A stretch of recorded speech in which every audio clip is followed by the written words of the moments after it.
नमस्कार दोस्तों, स्वागत है आपके एक बार फिर से आपके अपने YouTube। पहले प्रश्न में क्या कहा गया measures of three angles are in the ratio of this one. Positive difference बताना है ग्रेटेस्ट और स्मॉलेस्ट एंगल। सब कुछ भूल जाओ।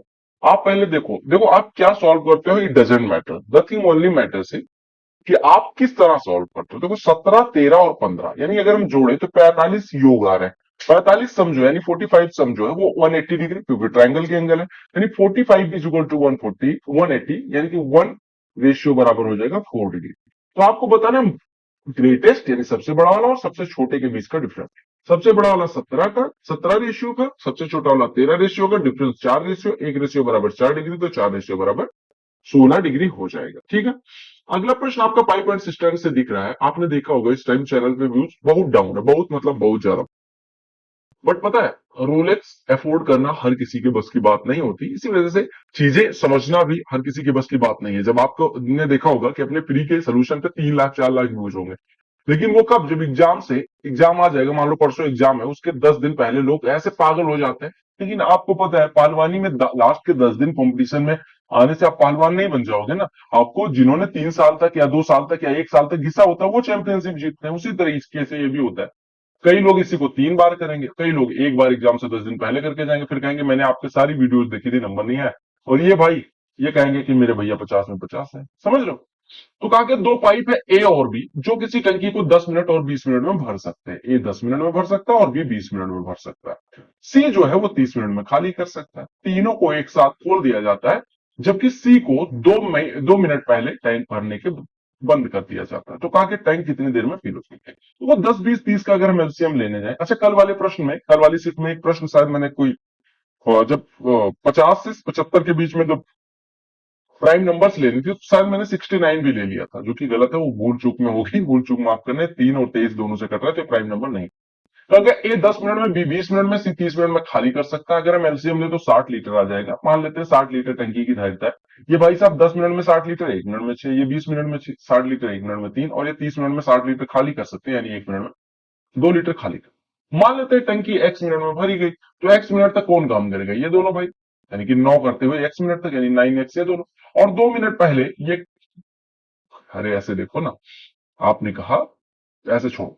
हमसे कहा गया कि 2 मिनट पहले सी को बंद कर दिया। अब मान लेते हैं एक्स मिनट में टंकी भरी, तो एक्स मिनट तक अगर सारे काम करते तो कितना पानी भरा जाता? 6, 3, 9 -2 यानी कि 7 भरा जाता। आप कह रहे हैं 7 भरा जाता, लेकिन 7 कितना? 7 अगर 1 मिनट तीनों काम करते तो 7 भरा जाएगा। एक्स मिनट में टंकी भरी यानी 7x, यानी 7x भरा जाता अगर सब साथ में काम करते और एक्स मिनट तक काम।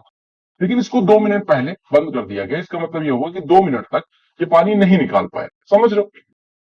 2 मिनट तक ये पानी नहीं निकाल पाए। 2 मिनट तक पानी नहीं निकाल पाए, इसका मतलब यह हुआ कि 4 लीटर जो पानी निकलना था वो नहीं निकला। ये तो मतलब हुआ। अरे देखो, 2 मिनट अगर और ये काम करता तो 2 दूनी 4 लीटर निकाल देता, लेकिन 2 मिनट तक कम काम करता है, यानी 4 लीटर कम निकाल पाया। तो 7x+4 बराबर पूरी टंकी भर गई, यानी 7x बराबर 56, यानी x बराबर 8 8 मिनट तक टोटल पानी भरा जाता। ठीक। पाई चार्ट पढ़ना, उत्तर देना है। ये स्टार्टअप डिफरेंट सेक्टर में कितने कितने परसेंट है वो दिखाया गया। तो अगर total number of successful startup अगर 2910 है, तो आपको बताना है स्टार्टअप एजुकेशन और एग्रीकल्चर सेक्टर में कितने। एजुकेशन सेक्टर में कितने हैं? 24%। And in agriculture sector it's 12%, यानी दोनों मिलकर 36%। तो 2910 का 36% निकालने के लिए 29.1 को 36 से मल्टीप्लाई कर देंगे। 36 का नाम 36 हो जाएगा। 36 नवैया 300, कितना हो जाएगा? 24। 324 और 327, हाजिर लाई 32, और 36 दूना 72 और 32 104 हो गए। कितने अंक बाद 10 मिनट? ठीक है, यानी 1047.6 हो गए। अब आप ऐसे भी कर सकते हैं 36 × 30, इससे कम होगा, यानी 1080 से कम होगा। तो 1080 से जस्ट कम, ये तीनों ऑप्शन दिए गए थे, इस वजह से हमने सॉल्व करना पड़ा। कहा कि इनकम पी क्यू आर की किस रेशियो में? 10, 12, 9 के रेशियो में। पी क्यू आर की बात की गई, पी क्यू और आर की 10, 12 और 9 के रेशियो में इनकी इनकम, और इनका एक्सपेंडिचर जो है वो 12, 15 और 8 के रेशियो में। ठीक है। अब देखो, अगर क्यू अगर 25% अपनी इनकम का बचाता है, देखो क्यू 12 कमाता है और 15 खर्च करता है, क्या बचेगा? नहीं। यानी कि आपको ये कहा गया कि हम माने अगर ये 10x कमाता है, ये 12x कमाता है, 9x कमाता है, तो खर्चा x 12x नहीं होगा, 12y होगा, 15y होगा और 8y होगा। यानी कि खर्चे का जो कॉमन फैक्टर है वो अलग होगा और इनकम का अलग होगा। ठीक है, ये इनकम है, ये एक्सपेंडिचर। कहा कि क्यू जो है 25% अपनी इनकम का बचाता है, यानी कि वो 12x तो कमाता है, ठीक, और बचाता कितना है 25%, यानी कि 3x बचाता है, यानी खर्चा कितना करता है 9x, और ये 9x बराबर दिया गया, देखो क्यू का खर्चा 15y, यानी 9x बराबर 15y, तो हम यहां से कह सकते हैं 3x बराबर 5y, क्या कह सकते हैं 3x बराबर 5, ठीक है। तो आपको उनकी सेविंग्स का रेशियो बताना है, 3x बराबर 5y हो गया, तो पी क्यू आर को हम फिर से लिखते हैं, यानी 12y कितना हो जाएगा, 12y एक्स, देखो 3x बराबर अगर 5y हो गया, तो अब ऐसा भी कर सकते हैं कि x बराबर 5 y बराबर 3, x बराबर 5 y बराबर 3, यानी अब हम यहां से मिटा के इसको लिख देते हैं, x बराबर 5 अगर y बराबर 3 हो गया, तो इसकी कमाई 50, इसकी कमाई 60, इसकी कमाई 9 बचे 45, और खर्चा कितना हो गया 12 तिया 36, 15 तिया 45, और 8 पंचे 40, 8 तिया 24, राइट। अब सबका देख लो, 50 से 36 घटा यानी 14 की सेविंग हो गई पी की, 60 में से 45 यानी 15 की सेविंग हो गई क्यू की, और आर का 45 में से 24 यानी 21 की सेविंग हो गई इसकी, ठीक। क्योंकि एक मनी को 7 टाइम्स इटसेल्फ, अच्छा ये एक आदमी नहीं, एक मनी है, यानी एक धन है जो 7 गुना हो जाता है अपने आप का कुछ सिंपल इंटरेस्ट से 14 साल, 7 गुना होने के लिए 100 रुपए था तो 700 रुपए हो गया, यानी कि 600 रुपए का ब्याज मिला, ठीक, 14 साल यानी कि 600 रुपए, 100 का कितना परसेंट 600%, यानी 14 साल में 600%, यानी 300% 7 साल में, यानी कि रेट ऑफ इंटरेस्ट कितना हो गया 300/7। तो आपको बताना है कि 18 गुना कितने टाइम में होगा। अब आपने कहा एक बात बताओ, 600 बढ़ने के लिए उसे कितना टाइम लगता है, या छोड़ दो सब कुछ, 18 गुना होना है, 18 गुना होने के लिए कितना ब्याज लेना पड़ेगा 1700%। अरे 100 से कोई चीज 1800 हो रहा है, यानी कि 1700% ब्याज लेना, एक साल में इतना मिलता है, तो 1700% के लिए कितना टाइम लगेगा आपके, 1700/300/7, टोटल ब्याज चाहिए हमें 1700, एक साल में मिल रहा है 300/7, तो टाइम कितना लगेगा, ये जीरो कट गया, 119/3 हो गया, 3 से काटेंगे 3 तिया 9, या 120 होता तो लगभग 40, यानी 40 साल में हो जाएगा, लगभग 40 साल, ठीक है। 39.67 इन्होंने 2 दशमलव तक पूछा गया था, आप आराम से निकाल।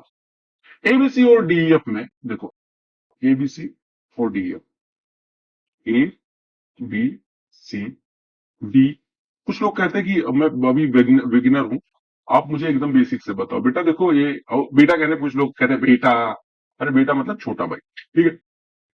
अगर आप बिगिनर हो तो आप प्रीवियस ईयर क्वेश्चन के पहले आप स्टार मेल देखो, सिलेबस कंप्लीट करो, उसके बाद इस पे आओ। ए बी बराबर एफ डी दिया गया, ए बी बराबर एफ डी, ठीक है।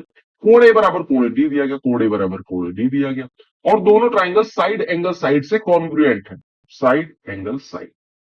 आपको साइड एंगल साइड में हमेशा याद रखना है कि जो एंगल दिया जाएगा उसके सामने, उसके बगल बगल वाली भुजाएं बराबर हो जाए, अगर ये भुजा इसके बराबर होगी तो ये वाली भुजा इसके बराबर हो जाए, राइट। तो आपको बताना है कि इसके लिए अगर साइड एंगल साइड देखो, एक साइड बराबर एक साइड बराबर, एंगल बराबर, तो इसके बगल का जो, यानी कि जिन दोनों साइड से एंगल बन रहा है वो दोनों बराबर होंगी, तभी वो साइड एंगल साइड कॉन्ग्रुएंसी लगेगी, राइट। ये टेबल पढ़ना, उत्तर देना, ये जो टेबल है प्रोडक्शन दिखाता है अलग अलग टाइप के रेफ्रिजरेटर का अलग अलग सालों में। तो कहा कि in which of the given years production of B type refrigerator closest to its average production over the, यानी कि बी का जो एवरेज प्रोडक्शन है वो किस साल में इसके एवरेज प्रोडक्शन के क्लोज है, यानी बी का जो एवरेज प्रोडक्शन है उसके क्लोज किस साल में इसका प्रोडक्शन। तो एवरेज निकालने के लिए अगर मैं 1800 इसको मानूं तो 1900 ये दोनों मिलके हो जाएंगे, यानी 1900 दूना 3800, 3800 1800 5600 हो जाएगा, 5600 और 3800, 5600 और 3800 कितना हो जाएगा, आप कहेंगे 5600 और 3800 9400 हो गया, 9400 और ये 100 9500, 5 साल का 9500, यानी एवरेज कितना हो जाएगा 1900। अब 1900 के क्लोज कहां पे है, यहां पे भी है यहाँ पे है, तो आप देखो 1910 कम है 10 ज्यादा है, तो ये सबसे क्लोज है, तो 2012 और 13 में एवरेज के क्लोज। क्योंकि एक पेमेंट है 120 रुपए की, जो 10 रुपए 5 रुपए और 2 रुपए के सिक्कों के रूप में पे की जाती है, टोटल 25 कॉइन यूज किए जाते हैं, तो आपको बताना है कि 10 रुपए के कितने कॉइन यूज किए जाते हैं। अभी प्रश्न ऐसा है, पहले अगर हम बात करें तो पहले दूसरे तरीके से आता है, वो भी दिखा दूंगा, और इस बार जो प्रश्न है उसको कैसे करना है इतना भी टफ नहीं था, पर लोगों ने टफ बना दिया। क्या पूछा गया, कहा गया 10 रुपए के सिक्के हैं, कुछ कुछ 5 रुपए के सिक्के हैं, और कुछ 2 रुपए के सिक्के, सिंपल सी बात।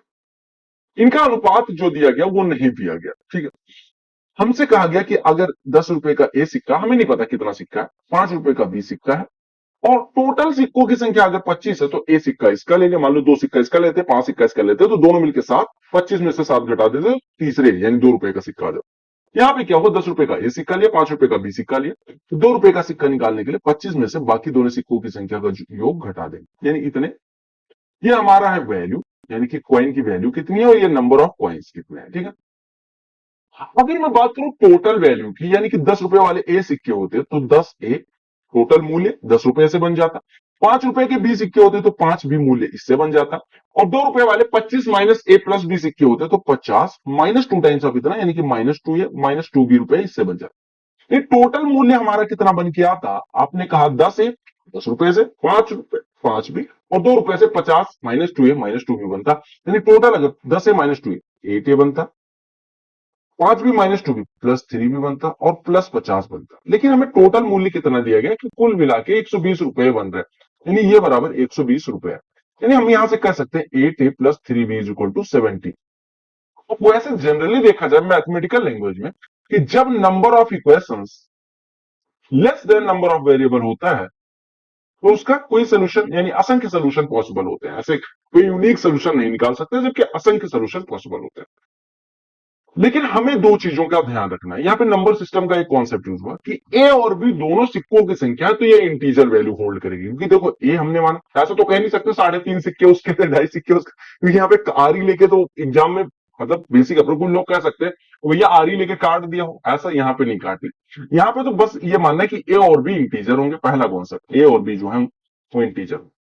दूसरी चीज, आपने कहा 8a + 3b = 70 है, हमें ऑप्शन के सहारा लिए बगैर अगर कोई कह दे कि मैं वैसे पुट करूंगा तो वैल्यू पुटिंग से हो सकता है, अदरवाइज ये पॉसिबल नहीं। ये ऑप्शन ना दिया जाए फिर क्वेश्चन बहुत टफ बन जाएगा, यानी आपको सोचना पड़ेगा। तो ऑप्शन दे दिया जाता है तो कितना आसान हो जाएगा वो समझते हैं।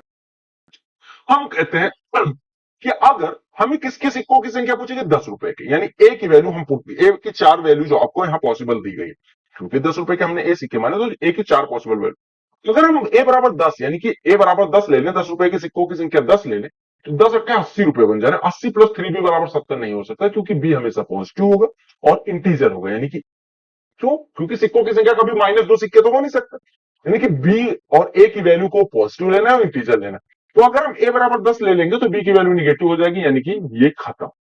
अगर हम ए बराबर 4 ले लेते हैं तो 8 चौको 32, 32 + 3b = 70, यानी कि 3b = 38, यानी बी की वैल्यू कितना हो जाएगा 12.67, जो कि पॉसिबल नहीं है क्योंकि हमें पॉइंट में नहीं जाना, इंटीजर वैल्यू आएगी, तो ये भी खत्म हो गया। अगर हम ए बराबर 6 ले लेते हैं तो 48 + 3b = 70, यानी कि 3b की वैल्यू हो जाएगी भाई बी = 7.33, वो भी पॉसिबल नहीं है क्योंकि ए और बी इंटीजर। तो हमारी ए की एक ही वैल्यू पॉसिबल है 8, हम यहां पुट करेंगे 8 × 8 = 64 +6 = 70, तो बी की वैल्यू 2 हो जाएगी और ए की वैल्यू 8 हो जाएगी। हमसे ए की वैल्यू पूछी गई थी, हमने कहा 8 सिक्के हो। अब हमसे 10 रुपए के सिक्के पूछे जाते, 5 रुपए के, 2 रुपए के, तीनों निकाल सकते। अगले प्रश्न में क्या कहा गया, कहा गया राज जो है 1200 रुपए को 2:1:3 के रेशियो में अपने फ्रेंड्स के बीच डिवाइड करता है। कहा गया amount equal to 3 times the largest share and 2 times the smallest share, क्या होगा। देखो 2:1:3 मतलब टोटल 6 रेशियो, 6 रेशियो बराबर 1200, यानी 1 रेशियो बराबर हम कह सकते हैं 200 है। अब आपसे क्या कहा, सबसे बड़े हिस्से के 3 गुना और सबसे छोटे हिस्से के 2 गुना का योग, सबसे बड़े हिस्से का 3 गुना यानी 9, सबसे छोटे हिस्से का 2 गुना यानी कि 2 का 2 गुना और 1 का 2 गुना, यानी कि 3 का 3 गुना और 1 का 2 गुना, तो कितना हो गया 3 × 9 और 2 11, 1 रेशियो बराबर 200, तो 11 रेशियो बराबर आपको सबको पता, इसका वैल्यू बतानी है। कैसे निकलेगा, t³ + 3/5 का होल क्यूब प्लस 9/5, टी की वैल्यू क्या हो, कुछ भी दिमाग नहीं लगाना है। आपने कहा अब क्या करें भैया, t = 2/5 है, ठीक है कोई बात नहीं। अगर t = 2/5 है तो आप यहां पे वैल्यू पुट कर दो बस, ये हो गया 2/5 का क्यूब, ठीक है, प्लस 3/5 का क्यूब, ठीक है, प्लस 9/5 को लिख सकते हैं 3 × 3/5 लिख सकते हैं, और इंटू टी यानी कि 2/5, ठीक है। हम क्या काम करते हैं, इसमें 1 से गुणा कर लेते हैं। 1 से गुणा करने का मतलब 1 से जो गुणा किया कोई फर्क पड़ने वाला है नहीं। 1 से गुणा को हम ऐसे भी तो लिख सकते हैं, क्या लिख सकते हैं 3/5 धन 2/5 यानी 3/5 + 2/5, क्योंकि दोनों ये भी एक a³ + b³ + 3ab into a + b का होल क्यूब, यानी 2/5 + 3/5 का होल क्यूब, 1 का होल क्यूब, आपका आंसर 1 हो जाएगा। दो सर्कल है, एक दूसरे को एक्सटर्नली टच करते हैं, उनकी रेडिया इतना है, कॉमन टेंजेंट की लंबाई क्या होगी? अगर दो सर्कल है, एक सर्कल ये है और एक दूसरे को एक्सटर्नली टच करते हैं, इनकी डायरेक्ट कॉमन टेंजेंट की जो लंबाई होगी, यानी अगर ये टच कर रही है तो वो होती है डायरेक्ट कॉमन टेंजेंट। इसके लिए मैं हमेशा बताता हूँ, स्टार बैच फॉलो करो अपना। आपको मैंने बहुत डिटेल में ज्योमेट्री में इंसुलेशन सारी चीजें बहुत आसानी से पढ़ाई है, लिंक डिस्क्रिप्शन में है। कि अगर दो वृत्त एक दूसरे को टच करते हैं, बाह्य टच करते हैं, तो उनकी डायरेक्ट कॉमन टेंजेंट की लंबाई होती है 2√R1 इंटू R2। यहाँ पे R1 16 दिया गया, ये 8 दिया गया, तो 2√128, 128 में 64 का वर्गमूल निकल आएगा, जो कि 8 हो जाएगा, 8 बाहर आके 16 बना देगा और अंदर रह जाएगा 2। क्लियर हो गया? क्या कहा गया? Average of 12 numbers is 48। First 5 numbers का एवरेज इतना, नेक्स्ट 4 नंबर्स का इतना। अगर 10वीं ऐसा प्रश्न 10 साल पहले पूछा जाता, हमारे टाइम पे पूछा जाता था, जब हम सीजीएल का एग्जाम देते थे तब। बट अभी भी पूछा जा रहा है तो कर लेते हैं, कोई दिक्कत थोड़ी। 12 संख्याओं का औसत कितना दिया गया? 48 है, राइट। कहा गया पहली 5 नंबर्स का अगर मैं पहली 5 उठाऊं तो उनका एवरेज 45 है, राइट। अगली 4 नंबर का एवरेज जो है वो 52 है, राइट। और 10वीं संख्या के बारे में कहा गया 10th नंबर जो है वो 10 कम है 11वीं नंबर से। देखो 10 नंबर ये उठाया, 11वीं नंबर और 12वीं नंबर की बात की। कहा गया 10वीं नंबर जो है वो 10 कम है 11वीं नंबर से, यानी कि 10वीं नंबर को अगर हम एक्स माने तो 11वीं इससे 10 ज्यादा हो जाएगी, क्योंकि इससे 10 कम है 10वीं। एंड 5 मोर देन 12, यानी 12th नंबर, यानी कि 10वीं नंबर जो है 12वीं संख्या से 5 ज्यादा है, ठीक। 11वीं और 12वीं संख्या का औसत बताना। 11वीं और 12वीं संख्या का औसत एक्स प्लस 10 एक्स माइनस 5 का औसत कितना हो जाएगा? X plus 2.5। अब देखो सिंपल सी बात, सब कुछ भूल जाओ। हमने कहा 12, सबसे बेसिक तरीका इसका क्या है? 12 संख्याओं का औसत 48, 5 का 45, यानी कि 3 कम और ये 4 ज्यादा, राइट। इन सब का औसत 48 बनाने के लिए इन सब का जो भी होगा वो औसत क्या होगा क्या नहीं होगा उस पर हम बात कर रहे हैं। देखो 5 लोगों ने 3-3 कम लेके आए, यानी कि 15 कम किया, और 4 लोग 4-4 ज्यादा लेके आए, यानी 16 हो गया। 5 लोग 3-3 कम लेके आए और 4 लोग 4-4 ज्यादा लेके आए, यानी 16 कम हुआ, वो 15 कम हुआ और 16 ज्यादा, यानी एक ज्यादा आ गया एवरेज से। यानी अगर इन तीनों का एवरेज 48 होता तो ये एक ज्यादा हो जाता, यानी कि ये एवरेज 48, मतलब जो एवरेज होगा वो 48 तो होता लेकिन एक कम है, यानी ये एक आके यहाँ पे एवरेज इनका 48 बना रहा है। यानी अगर इनका एवरेज 48 होता लेकिन एक कम है तो इनका सम हम निकालते, तो इनका सम कितना हो जाएगा? 3x plus 15। ये तीन संख्याओं का सम कितना हो जाएगा? 48 एवरेज होता लेकिन एक कम है, यानी कि 48 एवरेज, यानी कि 144, 3 × 48 144 इनका सम होता लेकिन एक कम है। ये 3x प्लस 15 बराबर 143, यानी 3x इज इक्वल टू कितना हो जाएगा? 108। अगले प्रश्न में क्या कहा गया? एक ट्राइंगल है पी क्यू आर, जिसमें एस क्यू आर पे इस प्रकार से बिंदु है कि P S perpendicular Q R, P Q and R. S इस पे इस प्रकार से बिंदु है कि पी एस जो है परपेंडिकुलर है क्यू आर, राइट। तो कौन सा स्टेटमेंट सही होगा? अब देखो, आपने कहा कि पी एस परपेंडिकुलर है क्यू आर पे, तो कौन सा सही है? देखो हम सब कुछ भूल जाते हैं, ठीक। हम मान लेते हैं ये बिंदु ए है, ये बिंदु बी है, मतलब ये भुजा ए है, ये बी है, और ये मान लेते हैं सी है, ये डी है, राइट। अब आपको क्या कहा गया? कहा गया P R square plus Q S square. P R का स्क्वायर हम करते हैं तो पी आर का स्क्वायर यहां से कितना हो जाएगा?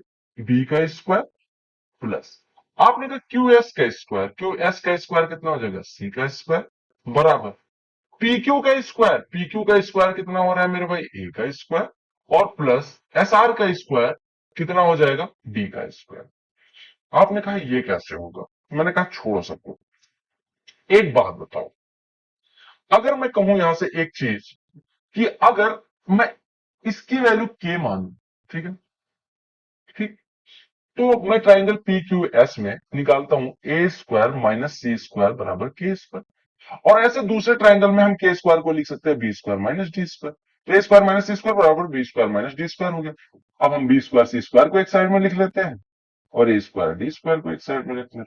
तो ये थ्योरम है, बेसिकली याद रखना कि अगर, क्या याद रखना है? अगर ट्राइंगल पी क्यू आर में पी एस एक मतलब लंब ड्रा किया जाए, तो आपको पता है लंब ड्रा करने के बाद क्या होगा? लंब ड्रा करने के बाद आपको पता है ये का स्क्वायर प्लस ये का स्क्वायर, यानी कि ये का स्क्वायर प्लस ये का स्क्वायर बराबर ए का स्क्वायर प्लस ये का स्क्वायर, यानी कि 3x। ये सबको पता होना चाहिए, इस पे बेस्ड क्वेश्चन भी आ सकता है। त्रिभुज का प्रश्न है। अब एक काम करो, 1 प्लस साइन थीटा से आंसर में गुणा कर दो, तो ऊपर 1 प्लस साइन थीटा का स्क्वायर बन जाएगा और नीचे 1 माइनस साइन स्क्वायर थीटा यानी कॉस स्क्वायर थीटा बन जाएगा। ये कट जाएगा रूट यहां से, ये 1 plus sine theta upon cos theta, तो 1 upon cos theta plus sine theta upon cos theta. आपको दिया कि ये प्रोपोर्शन में है, तो यहां से एक्स स्क्वायर बराबर इसका गुणनफल यानी एक्स बराबर कितना हो जाएगा रूट में 28.9 गुणे 36.1, राइट। हम कर सकते हैं यहां से 28.9 को लिख सकते हैं 289/10 और 361 को लिख सकते, मतलब इसको लिख सकते हैं 361 10, 289 का वर्गमूल 17, इसका वर्गमूल 19/10, तो कितना हो गया 19 गुणे 7, 19 गुणे 7 17 या 153 और 17 का नाम 17/32 यानी कि आपका आंसर आ जाएगा। क्लासिफिकेशन सौ स्टूडेंट का आपको दिया गया कि इस सब्जेक्ट में किससे अब कितने स्टूडेंट हैं, ये दिया गया, ठीक है। कहा if at least 40% of marks are required for pursuing higher studies in mathematics, how many students will be eligible to pursue higher studies in mathematics. आपको 40% मार्क्स मिनिमम मैथमेटिक्स में चाहिए। मार्क्स से टोटल देख सकते हो कि 50 में 40% यानी 20 से ऊपर वालों की संख्या आपसे पूछी गई। मैथमेटिक्स यहां पे है, इसमें 20 से ऊपर वाले 20 एंड अबव कितने स्टूडेंट है 65, यही पूछा गया।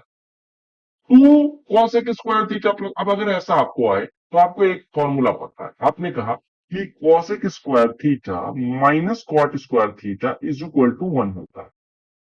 अब आप किसी को गायब कर लो, 2 से गुणा कर देते तो 2 हो गया, राइट।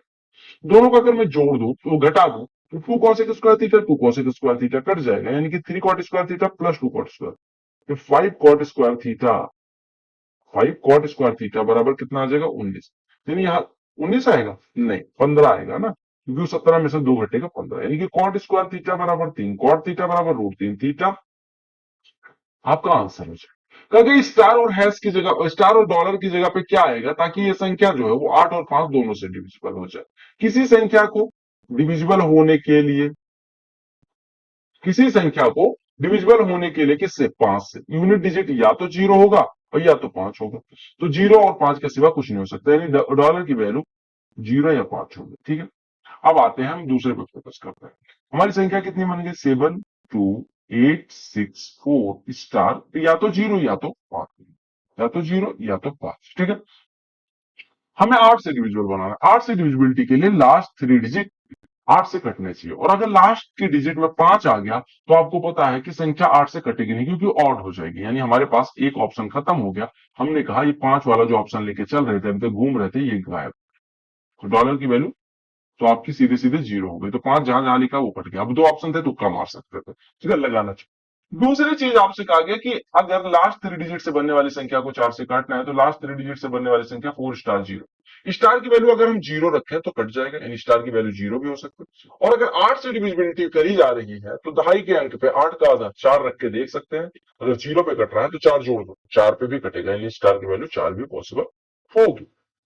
टेबल जो है number of soft sold by 4 different companies in 4 different months दिखाए गए, ताकि total number of soft sold by companies Q and S together in May, Q और एस का मई में, क्यू और एस उठाया और मई उठाया, इसका रेशियो ये कितना ज्यादा है परसेंटेज में, पी का जुलाई में, पी का जुलाई में कहा है, पी का जुलाई में, पी जुलाई में यहां पे। अब आप देखो टोटल नंबर ऑफ सॉफ्ट जो है वो किससे कितना ज्यादा, ये दोनों जोड़ेंगे 15 7 32, 3276, 1820 से कितना ज्यादा है, आप कहेंगे 1456, 1456 1820 का कितना परसेंट है, तो आप कहेंगे 18.2 से डिवाइड करेंगे, 18 8 144 और 1.6 और जुड़ जाएगा, यानी कि 144, और ये कितना हो जाएगा 144 और मतलब 1440 और 16 और जोड़ देंगे 1456 हो जाएगा, यानी कि आपका आंसर आ जाएगा, ठीक है। सही कर रहे हैं हम, बिल्कुल सही कर रहे हैं। चलो ये देखो, आपको पता है यहां साइन थीटा कॉमन ले ले, तो sine theta into 1 - 2 sine square theta, यानी कि कॉस 2 थीटा लिखा है। कॉस 2 थीटा के 4 फॉर्मूले होते हैं, 1 - 2 sine square theta, 2 cos square theta -1, cos square theta minus sine square theta, और 1 - tan square theta upon 1 + tan square theta. ये सारे फॉर्मूले आपको रटे होने चाहिए। और बटे में कॉस थीटा कॉमन ले ले, तो 2 कॉस स्क्वायर थीटा -1, ये भी कॉस 2 थीटा होता है, तो ये कट जाएगा, इसका क्यूब लिखा हुआ है, हमें कोई मतलब नहीं, कॉस 2 थीटा तब भी कट जाएगा। 1/tan थीटा कितना हो जाएगा, कॉस थीटा बटे साइन थीटा, और माइनस सेक स्क्वायर थीटा लिखा है, ठीक है। अगर हम cos थीटा बटे sin थीटा से इसमें मल्टीप्लाई करें तो इसका पावर 2 हो जाएगा, क्योंकि समझ लो sin थीटा बटे cos थीटा से डिवाइड, यानी हो गया tan square theta minus sec square theta, minus common ले लेते हैं क्योंकि तो हो गया tan है, tan का स्क्वायर थीटा माइनस, तो ये कितना बचेगा sec square theta minus tan square. और आपको पता है sec square theta minus tan square theta 1 होता है, 1 के आगे माइनस लगा दिया आपका आंसर।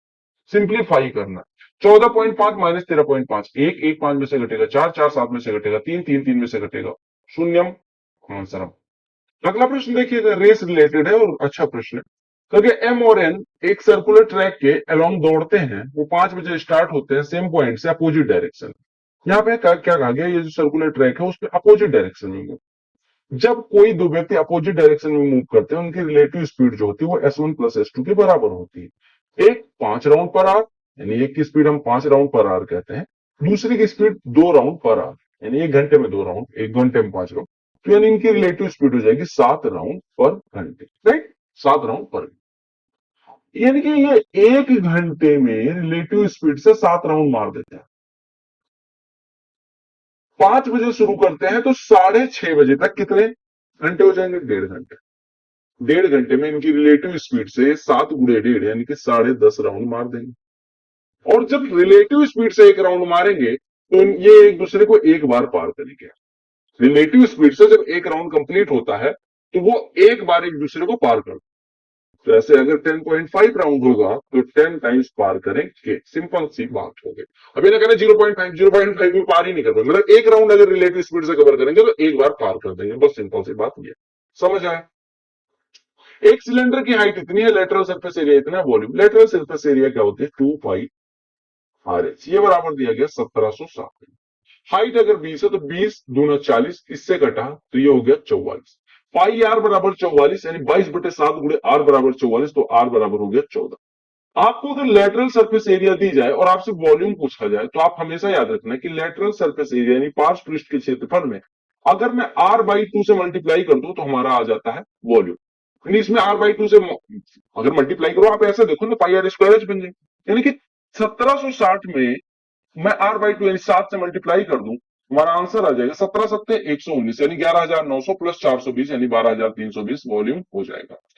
एक शॉपकीपर 5,000 मार्क करता है और सक्सेसिव डिस्काउंट इतने इतने का देखता है, सेलिंग प्राइस तो 5,000, सक्सेसिव का रिजल्टेंट निकाल के भी कर सकते। 20% का डिस्काउंट यानी 80% में बेचता है, 15% का डिस्काउंट यानी 85% में बेचता है, 17/20, और 10% का डिस्काउंट यानी 9/10 में बेचता है।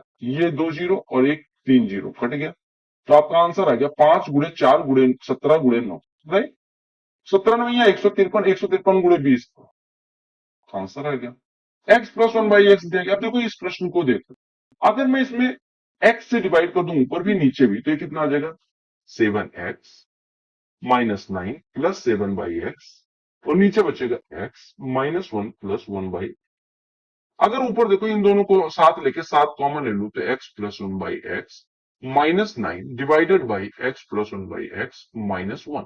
x प्लस 1/x 15 है, 15 7 105 में से 9 घटेगा 96 और बटे 14, 2 से काटेंगे 7, 2 से कटेगा 48, आपका उत्तर 48/7